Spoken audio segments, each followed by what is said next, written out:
Okay, guys, I'm just putting the finishing touches on before I go out the door, and I wanted to just make a quick video and talk about how the enemy, ladies, will attack your femininity. As you're older, you will realize this.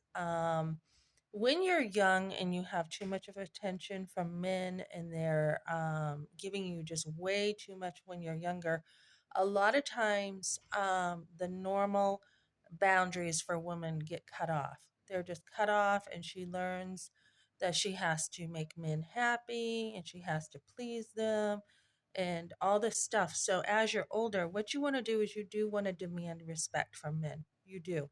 And it's okay to doll yourself up, to look nice, but it doesn't mean when you're looking nice that a man thinks it's for him, right? It's for you. It's to look nice for you. Unless you have a husband, you're not really dressing up for other men, right? So you want to protect your femininity. I dated at a young age, not a good idea. You don't want all the men coming at you as when I was young and in a restaurant, and I had a lot of the older guys not only picking on me, but coming after me and trying to, abuse basically their position and want something.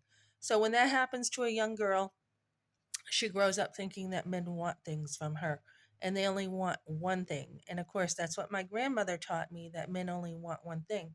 So that's not true, okay? Men have emotions, they are deeply, uh, easily hurt, easily wounded with their ego sometimes. They do care, they want emotional connections. They don't just, not all men just want one thing, okay? So, when men are giving you too much attention, put the boundaries up. Be very clear. Sometimes be mean to them if they're not respecting your space. Be mean to them.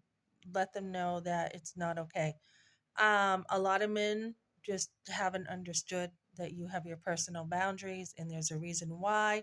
So just be very clear where your boundaries are. Sometimes we're at fault for not, having mixed signals, giving mixed signals, and not really being real clear about where our boundaries are. Know yourself well, know what your expectations are when you work with men, when you are out and about with men. I have a lot of men I'm around now. Be very clear with your expectations. When I get picked up by Uber, I just had another guy ask if I'm married. I have a lot of men asking if I'm married. I always say, yes, I am. I'm very married. So put the boundaries there, guys, so that there's no miscommunication and enjoy your femininity. You do not owe a man anything. And you want to, as you get older, as a woman, you are growing out of that mentality and you just want to be very clear. Okay, thanks for joining me, guys.